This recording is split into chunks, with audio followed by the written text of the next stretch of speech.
You're listening to Career Coaching with John, thoughtful approaches for lasting change.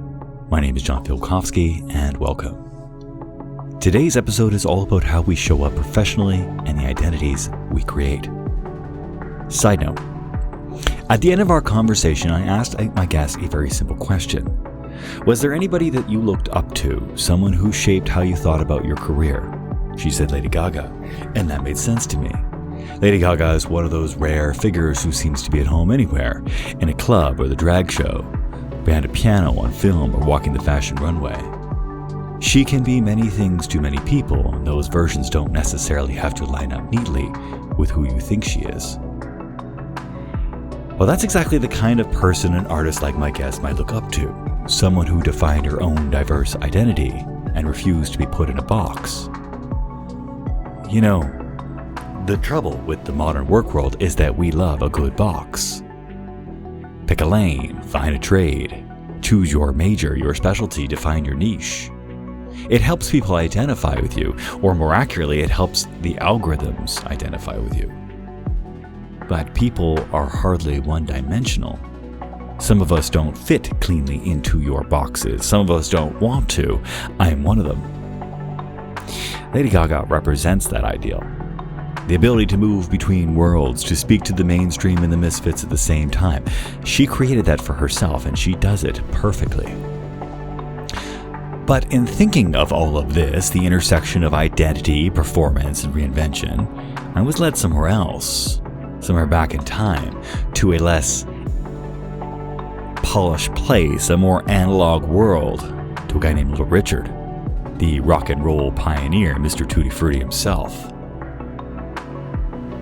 He was a performer who brought wild energy, wore a towering pompadour, wore heavy makeup, who was known for performing in drag, this in the 1950s, a time not exactly known for embracing that kind of expression. Yeah, he sang about sex a lot, but he also sang about Jesus. And not only was he openly gay, but he was deeply devoted to a faith that didn't appreciate his proclivities. But that didn't stop him from becoming a preacher. Remember, this was an America that separated its water fountains by race. It makes you wonder how he did it. Maybe the truth about society isn't always what we think it is. It's not just black and white out there. Little Richard will be remembered as one of the fathers of rock and roll, and rightly so, but I think he should be remembered as a person who blazed the way for the misfits of the world. All the people who change their minds from time to time. All the people who have diverse and sometimes contradictory identities. Lady Gaga, to her credit, picked up the torch and said, "No, I'm not going to make this easy on you. You better be ready to think." Now, that's all very fine and well for celebrities, but what about us? Because I know it's hard, and for all my talk of being yourself, defining your value, and building your career around it, there's a simple truth. It's easy for people to understand you if you're normal, and you choose something. One identity, one version, something clear. The rest you keep to yourself. Isn't there a song about a poker face or something? I don't know what that song's about.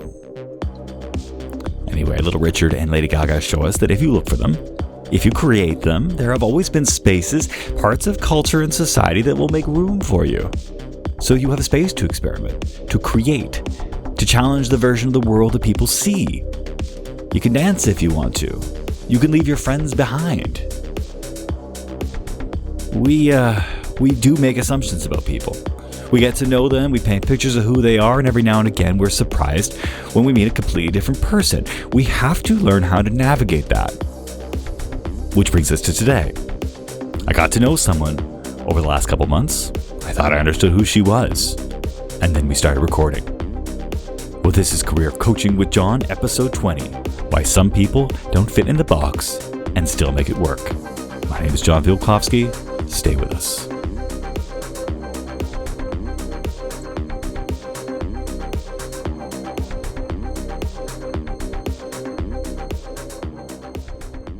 Let's talk about you, because you're here for a reason. You're. Are we recording? Yeah. Oh. Okay. I record these episodes in different directions. Sometimes I start with an introduction, an idea. Sometimes I start with a theme. Today's episode, I started with a person and went from there. I'm Emily Parr. I have been a content creator for the last 5 years, and I've been growing my personal brand in all things health and wellness, beauty, fashion, art, philosophy. There are two distinct narratives in this episode. One of a woman talking about the brand and business she's building, and the other about a host who is trying to figure her out. And I do a mishmash of many different things. I'm a jockey of all trades. I'm not someone who likes to limit myself. And I have an interesting background in terms of coaching, which is how we were connected. Emily is one of my clients. We've been working together to improve her business, and in many ways she's helped me with mine. I find her journey fascinating, and we've never had a hard time coming up with things to talk about. Because I've kind of taken from all my different life experiences and put it into the content that I create online. And then I was offering some coaching during the pandemic. And then things shifted to me teaching yoga and Pilates and barre in person. And now it's kind of expanding in all the different directions that I've sort of been planting seeds in. I am up against a couple of challenges, though. The first is technical. Emily, rightly, has been pushing me to produce more video content. I asked her to do this. I'm distracted by it, though. The second is that I have to remember the nature of our working relationship is different on this show than it is in our sessions. It's exploring by lots of directions. What do you mean by that? Like it's you're very multifaceted individual. Are you trying to bring it into something more holistic, or are you bringing it to separate silos of different things that you do? Well, I'm still teaching and I'm still uploading workouts on YouTube, and I'm still talking about mindset, manifestation, and philosophy. I've got a book out on manifestation. I am continuing to write new stuff all the time. And that's a big focus for me, is writing for 2026. My Substack has some up and coming articles. And I'm also working in fashion and beauty and modeling. So there's many different things that I do. Different things that you do. Okay. Yeah. Tell me, how did you get into this? Because stepping back to pre-pandemic, how did you start to get into the influencer life? Like, what made you go online? Well, I've always had a camera in front of my face. My grandfather was always like, he was never without a video camera. Like, we have the best family videos. And I was put into modeling really young. My parents took me to an agency. I can't remember the name of it, and it's probably not around anymore. But I remember there being like a bunch of little kids doing runway lessons, and the agent looking at me up and down and walking around me and making me feel so uncomfortable. I might have been like 4 or 5 years old, and I was told that I looked like the Pepsi girl. The Pepsi girl is, I think her name, something Eisenberg. It's Jesse Eisenberg's sister. That's who I was always compared to when I was really little. So everywhere I went, they were like, you have to get her into modeling. She likes being in front of a camera. I was at dance really young. I was performing, like I was acting and stuff. So I just feel very comfortable being on camera and speaking and performing and doing things. I didn't end up fully pursuing modeling when I was a kid because it just wasn't something that my parents were able to commit to, with having 2 other siblings, younger siblings. And then at 16, that's, I think, when Instagram was starting to kind of take off. So I got my first agent at 16 for modeling, and I started doing commercial work and print modeling and promotional modeling, like experiential modeling at trade shows and things like that. And it just kind of went hand in hand with it. Like, I started taking it more seriously around 20 when I was doing events, because having some form of an online presence was important to be able to get booked. But at 16, when I had originally started with that agency, I created a YouTube channel, and it's still up. To this day, you can go and see little 16-year-old Emily talking about like Disney princesses and whatever I was into, makeup, whatever, buying clothes at Marshall's on March break or whatever with my grandparents in Boca. I So I that was when wish it started. I really wish we had YouTube when I was 16. I would have been all over that. I used to make all sorts of movies with my friends, and we would have like we would do it in old ancient video cameras and edit on VHS and stuff. And but man, kids are lucky that they have that now. I would have loved it. Like anyway, that Yeah. totally off subject, but like It, that would have been it's so nice much to fun to do. have. Yeah, it's Yeah. nice to have to kind of look back at some of those things. I didn't take it fully seriously. Like, there's so many really well-known YouTubers that are right around my age that took it really seriously back then and are Yeah. now like totally set for life. But I'm glad that I didn't do it like that because I got to live the rest of my teen years and early adult years And and not yeah. have like a all the perception and the hate and everything because the hate is a whole other the hate is a whole other story. That's a whole other thing that I had to really uh thicken my skin for. So where does it leave you now? Because you've got a very good following, at least on TikTok and Instagram. And what do you want to do with it? That's like that brings us to sort of the present day of, well, at least how we started talking. So Yeah. what do we want to do with this now?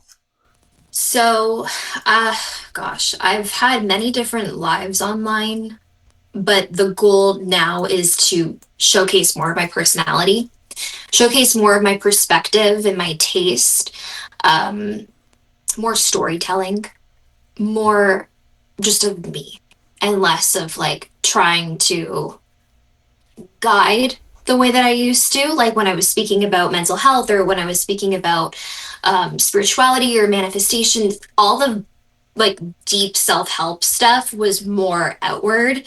Now I want to be more expressive and share a little bit more about my life and share more of my art and the things that inspire me. Because I think at this particular moment right now, there is a need for authenticity. And I think people are really sad and sick and tired of this like facade that we see online of a persona that isn't really true to who someone actually is in reality. Yeah. So it's not to say that I wasn't being authentic, but I was sort of using it as a different kind of an outlet. And now it's more about me kind of taking everything that I have learned and everything that makes me who I am and letting that be enough. And I think that's always been the trajectory. Like when I look at the things that I've done over the years, the trajectory has always been leading more to growing a personal brand than it is about like selling one specific thing. I see. I know what you mean because I catch myself getting preachy every now and again. I don't like it because I don't Yeah, think that's how I was feeling. yeah, that's not my place.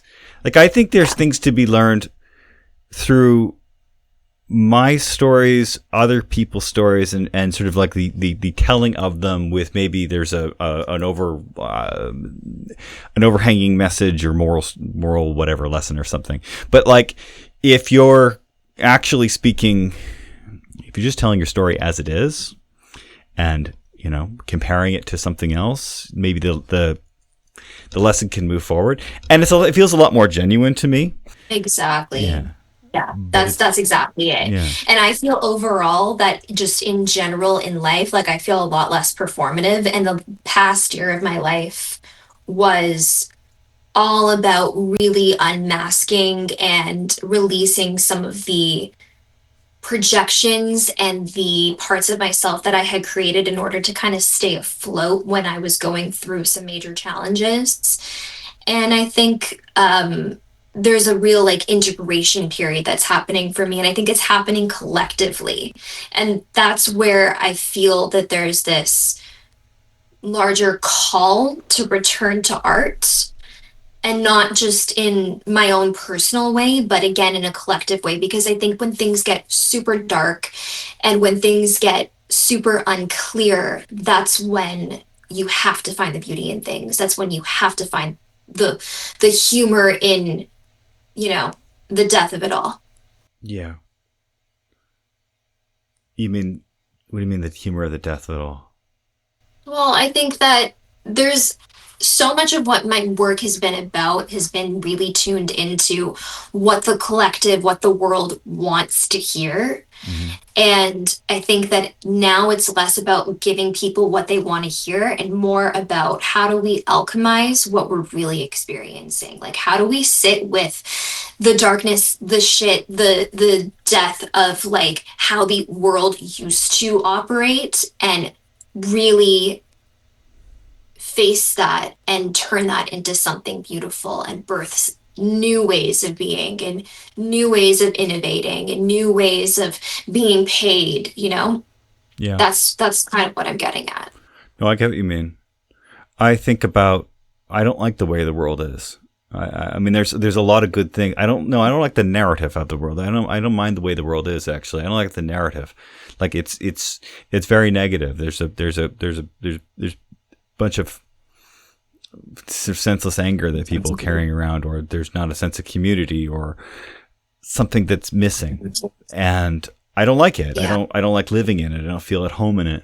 I I don't know if it was ever any other way, but it feels like I yearn for it.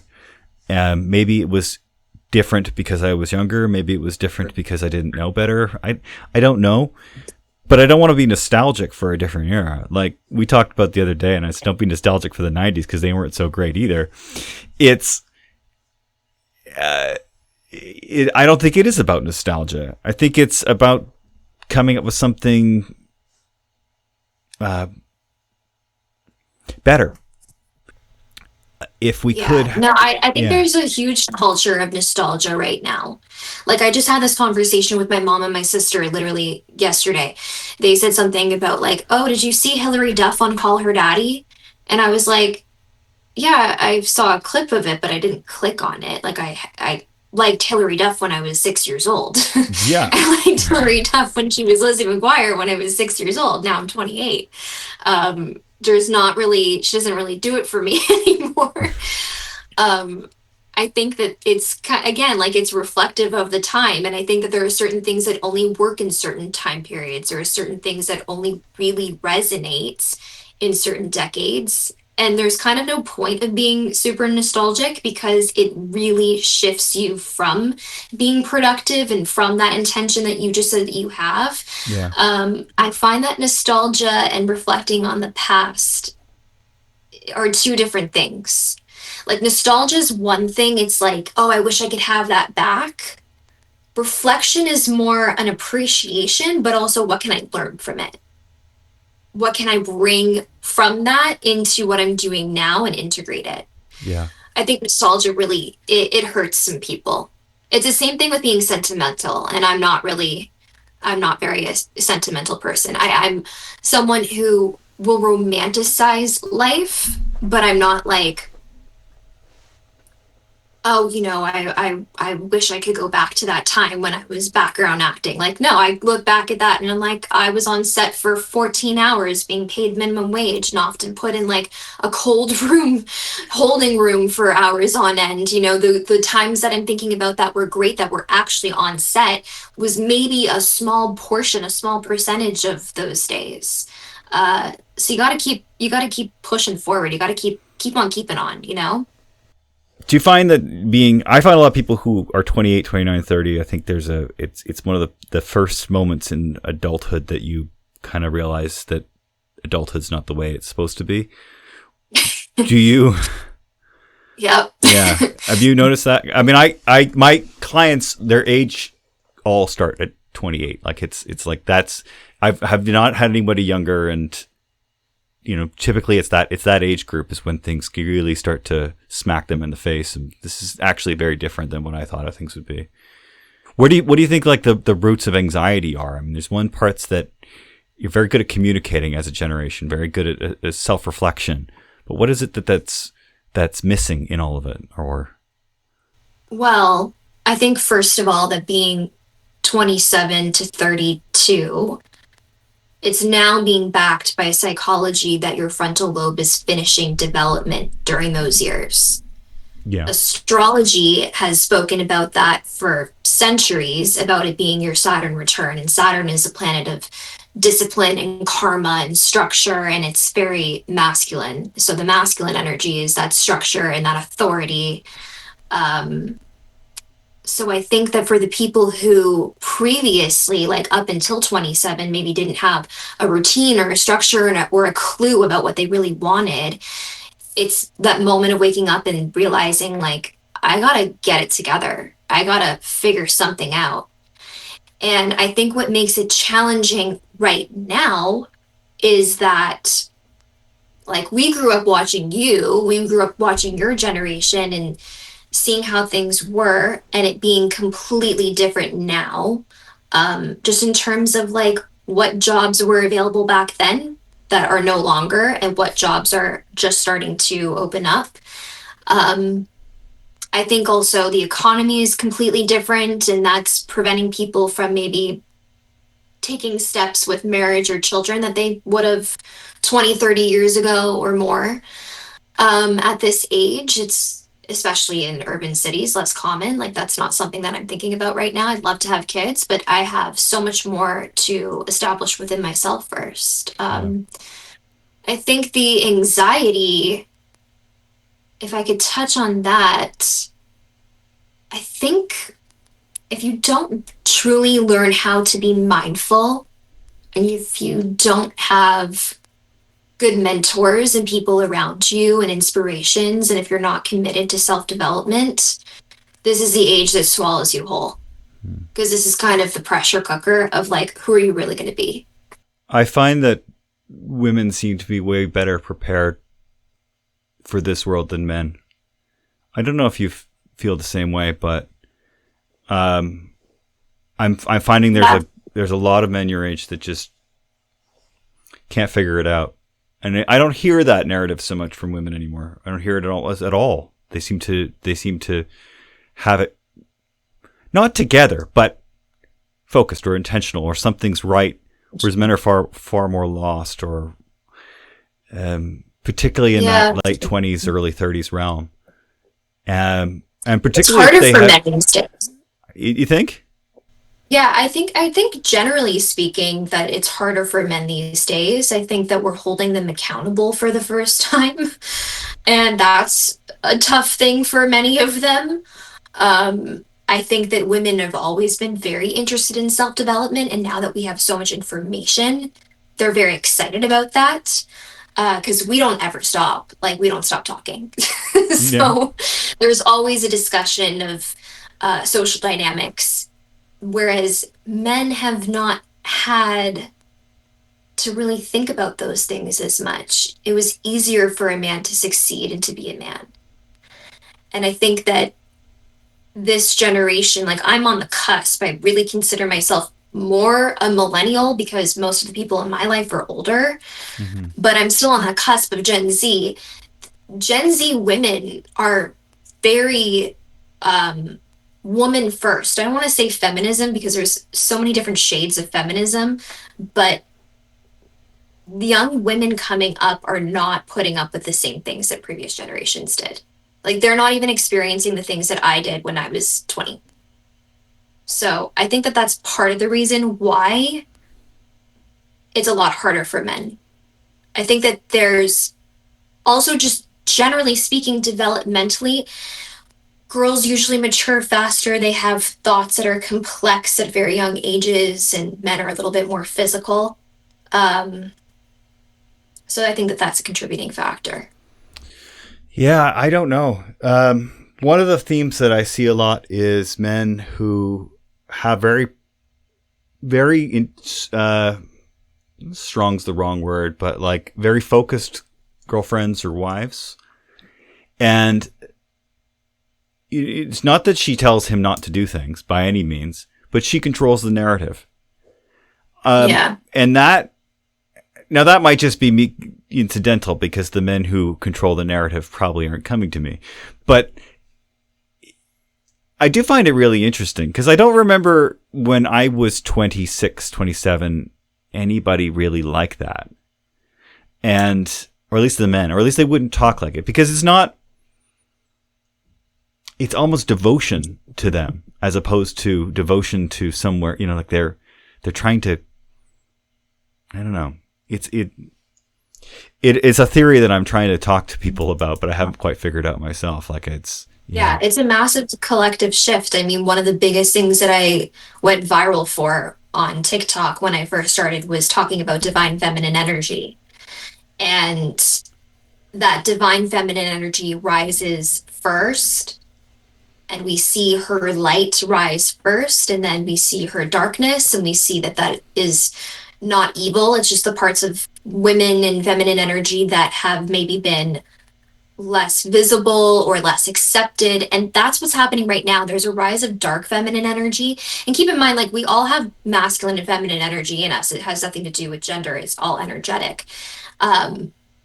And being in, and I, whether this is woo woo for you or not, it'll click later. Like, we are in a different age. We've had the age of enlightenment, we've had the age of Leo, we've had the age of Pisces. We're in the age of Aquarius, and the age of Aquarius is that combination of technology and spirituality and communication. It's a new way of being. So when there's a new way of being energetically, collectively, it's always going to start with feminine first, and then the masculine energy rises. We see the masculine light rise, we see the masculine dark rise, and then we see the unity of both and the combination of both. And I see this all the time in my clients. Like, I see this major shift in men becoming a little bit more reflective and becoming a little bit more emotional overall. Like, oh, I can actually sit with what I've maybe haven't even had the opportunity to feel. And that was what the pandemic offered us. So that was why there was this big shift in energy, and I was able to speak on it, and it was able to resonate with so many people. You said dark feminine energy. What is that? So dark feminine energy as an archetype is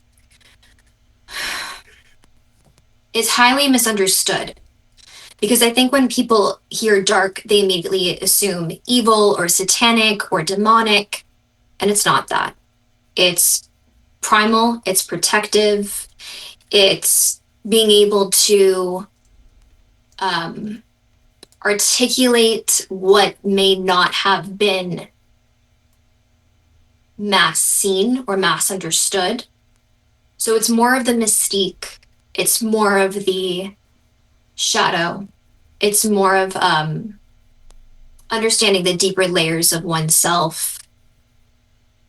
You could use deeper psychology terms. I don't, because it doesn't resonate with me. And quite frankly, a lot of the psychologists and the people that you study in a psychology program have come out to not be great people, like Freud or whatever. So the dark feminine is also the wild, the woman that isn't afraid to speak up, the woman that isn't afraid to be rowdy or loud. And those are things that have been traditionally very oppressed. Like, women have not been able to speak up the way that they do now.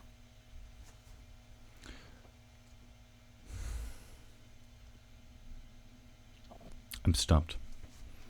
Yeah. And I will say this, like, if you're going to think about archetype of dark feminine energy, it's also exposing what may not have been seen. Like, again, we have so many conspiracy theories over the last 5 years coming out to be true. Like, all these various different parts of Hollywood that people conspired about ended up being true. All these various different parts about politics ended up being true. But it took strong people, but especially strong women, to expose some of those things out of protection. So that's part of the dark feminine. It's complex, and I think we're only just starting to kind of touch on it, and it's going to look different for everybody too. So there's always a breakthrough that comes from the breakdown. Yeah.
Well, that was Toronto-based producer 1000 Hands, that's with a Z, with Nismo.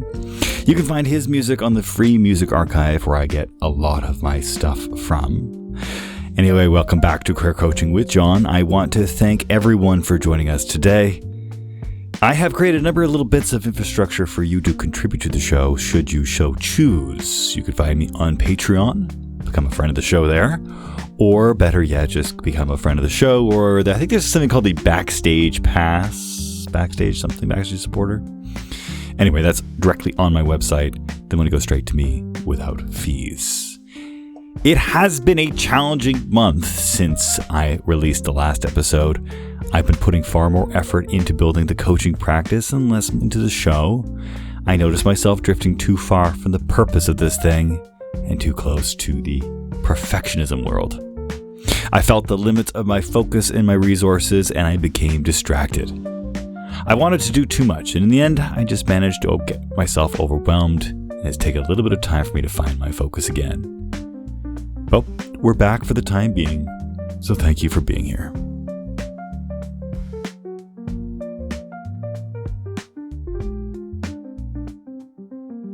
Now, where we left off. I mentioned at the beginning of the podcast that there were two narratives going on here.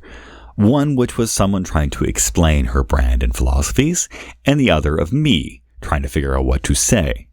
There's a little bit of backstory I should fill you in on. Emily and I started working together a few months ago, concentrating on her career and, well, trying to get her more money. This went well, I think, and we focused a lot of her priorities and found some good strategies for her to work on. Overall, I'm pretty happy with the outcome. At the same time period, though, I started to think about how I could be asking the right people for the kind of help that I need. And in my journey, I've long had a desire to develop content for YouTube and Instagram to support this show and, of course, my business. So I asked Emily, the only successful content creator I know, for some guidance. This proved very helpful, by the way. She gave me some structural ideas that made the whole thing seem less scary, and just as importantly, she's been holding me to account. Post more, she says. But that didn't make it any easier for me to start creating visual content. The culprit being, of course, my lack of patience and my 2018 Dell Inspiron laptop. The plan was to record a video of this call and to use it for content. And of course, it didn't go to plan. My computer melted down, I lost my internet connection, and when the time I did get it up and running again, I become very agitated. There was another thing going on, though. The coaching relationship is an interesting one. Now, I like to think that when we are working together, we're equals. And I hope my clients feel the same way. But anytime you have a mentor-mentee relationship, one person always knows a bit more than the other. I got used to that dynamic when talking to Emily. But all of a sudden, with the camera on us, she was in her comfort zone, and I was very far from mine. This is where the cracks start to show. Yeah, I just think about, I spend my day in this little room, and how tired I get of it.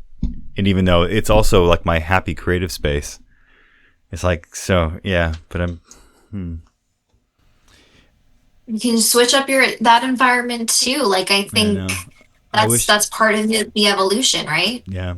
No, I've grown to hate it lately. I love my little tiny office. Then one day I just decided I hated it. So I think I'm going to take a break from it for a while, but it doesn't matter. The point is having a place to work and a place where you be yourself and experiment with ideas and actually try to stimulate your mind a little bit.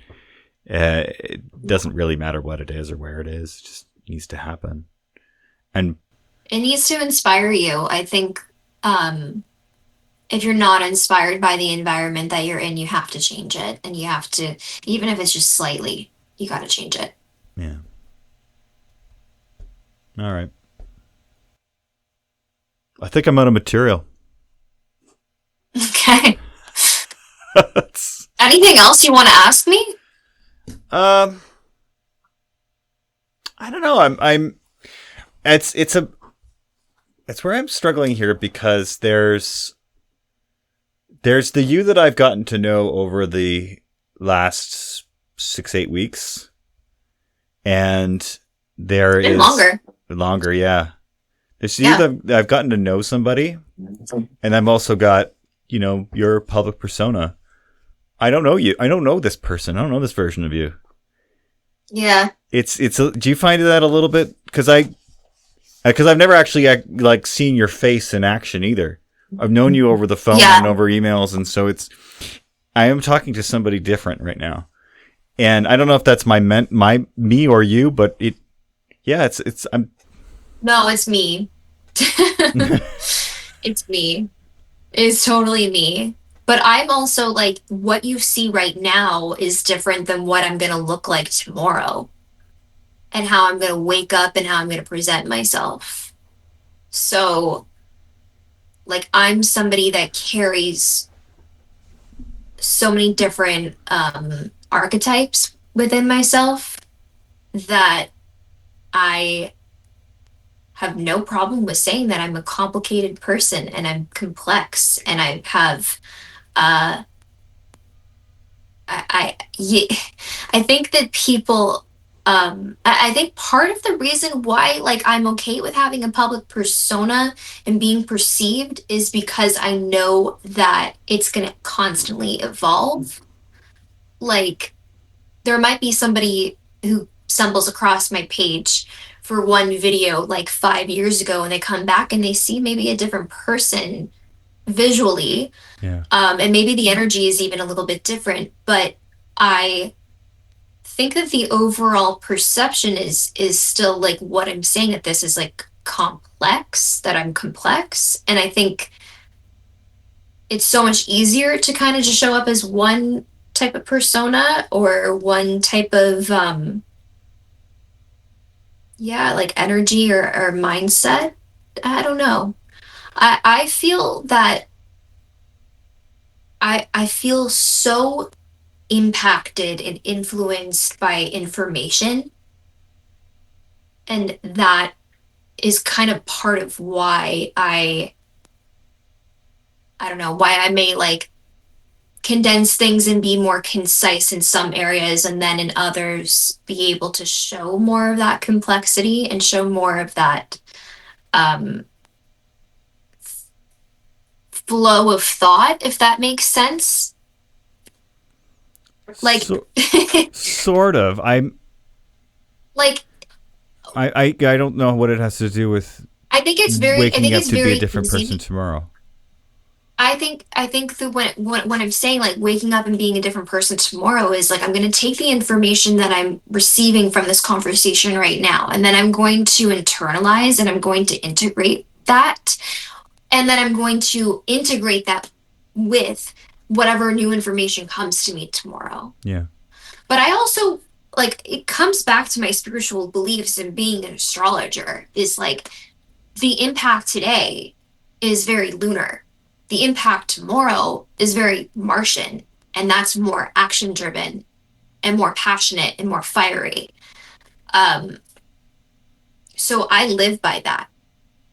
Like, I don't look at the days as Monday, Tuesday, Wednesday, Thursday, Friday, and so on.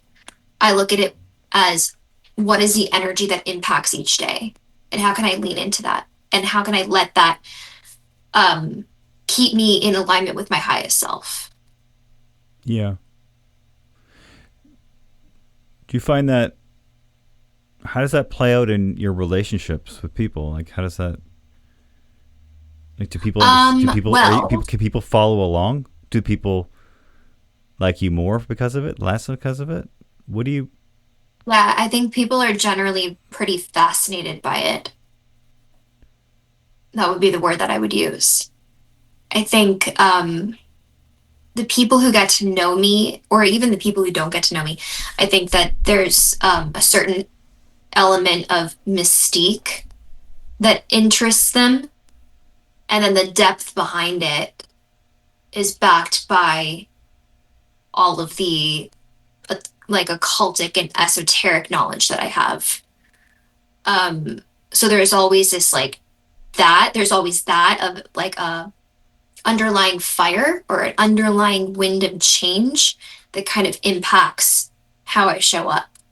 And I think that the way that people respond to it is dependent on where they are. I mean, sometimes people hate that, and I think sometimes people could see that as pretentious. Sometimes people don't understand why I may be more self-possessed at sometimes, or maybe a little bit more insular, a little bit more of that wallflower. Like, I think that I'm in a big way, I reflect back certain parts of people that they may not be fully comfortable with.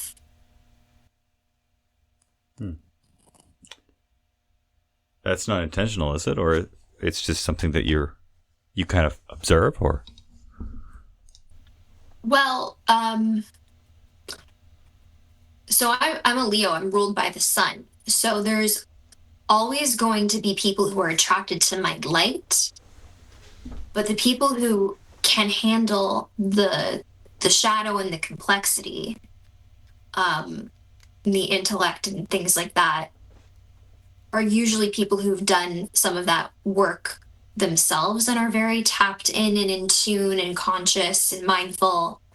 And I really don't have shallow connections with people. Like, I don't have conversations that aren't expansive in some kind of way. Even if we're just talking about makeup or pop culture, there's still like this underlying understanding of self-expression in a very a varied way.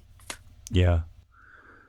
I think one of the things I find really most interesting about you is the fact that you can tell me this stuff with absolute certainty. And I've also heard you want to throw it against a wall and smash it into pieces. Oh, yeah. And I wonder, like, what, how do you harness that? Because when I think of your brand, I think there's this surface stuff that makes, some of it makes sense to me. A lot of it doesn't make sense to me, but I'm not the one you're talking to, so who cares? But there's this whole other part that I think can bring it together and make it really, really unique. Oh, yeah. Yeah. No, I am.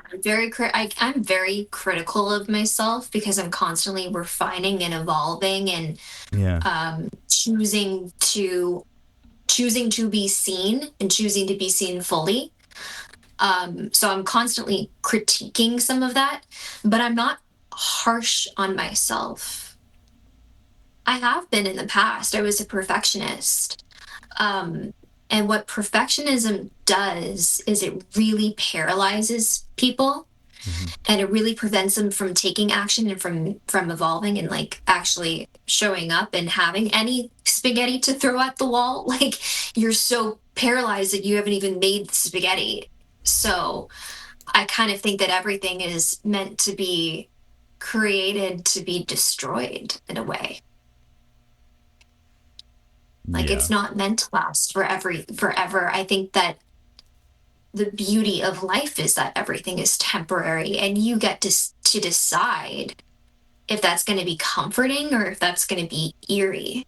And it can be both. And I kind of think that some of those things being temporary, like some trends, for example, being very like in the moment right now, someone's going to get it, but in 2 weeks when you maybe see it, no one's going to get it anymore. Like, that's sort of that energy of like, it was created to be destroyed. It was created to be consumed in a particular moment, backed by a specific energy.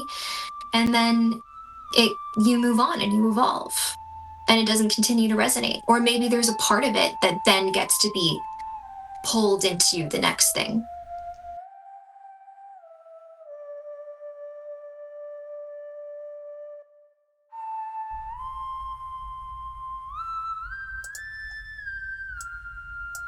Okay. Am I in my place here? Yeah, sure. Now, parts of this episode might have been a bit confusing to you. They were to me. You see, the naive part of me thought I was going to have a conversation about what it meant to be a fashion and fitness influencer in 2026. But clearly I underestimated who I was talking to and how committed she was to her brand. That wasn't what was on Emily's mind, and there was no way I could push the conversation in that direction. Not that I tried very hard. Emily and I have spent last few months talking about how she can best use the brand she's created to start making real money. And while staying true to her values and maintaining who she is. Define who you are to your audience, I told her.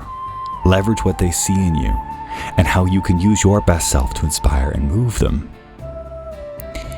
It's clear, though, that I'll never be Emily's target audience, which she defined in an email to me once as she invites women to embody confidence, depth, and full spectrum femininity, both externally and internally.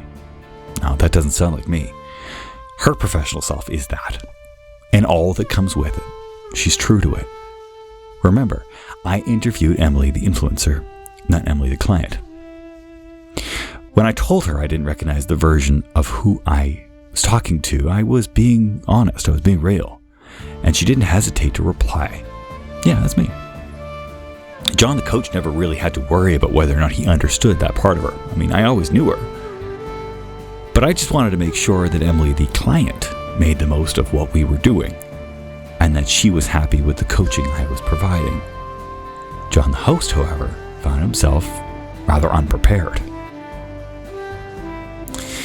So here's the part I've been sitting with, and why I think this episode was so hard to put together. I spent a lot of time telling people to be clear. Make it easy for people to understand you. But what if what you're selling isn't simple? Because what Emily has isn't simple. It's layered, it's contradictory at times, and sometimes it doesn't really line up cleanly. Just like the people that she sets out to inspire. Well, see, this is of course the missing piece. The challenge isn't to reduce it, but to express it. You know, what Lady Gaga did, she figured that out. And say, if Emily can do that, if she could take everything she is and translate it into a way that reaches people, then she won't need to simplify anything. She'll be elevated. So the real question, not who are you, but can you express it in a way the world understands? Which brings back my original question to all of you, the one I've asked before, and I'll ask it again. What do you want to be known for? Well, thank you for listening to Career Coaching with John. This was episode 20, why some people fit in a box and others don't and still make it work. Special thank you to Emily Parr for sharing your time and stories with us. I always enjoy talking to you, and I can't wait to do it again. If you'd like to learn more about her, you can visit her on Substack at Emily M. Parr Online, Instagram at Emily M. Parr, and on her website, emilympar.com. All that and more can be found in the show notes. Today's musical guests were Brands Boyd at the intro, 1000 Hands at the break. I brought back the old theme music from All World Music at the intermission just for fun. And closing us out with Country Thoughts is Switzerland's own Why Vous. This is kind of a Western theme, isn't it? A little bit Tarantino, I think. What's that movie? Whatever, later.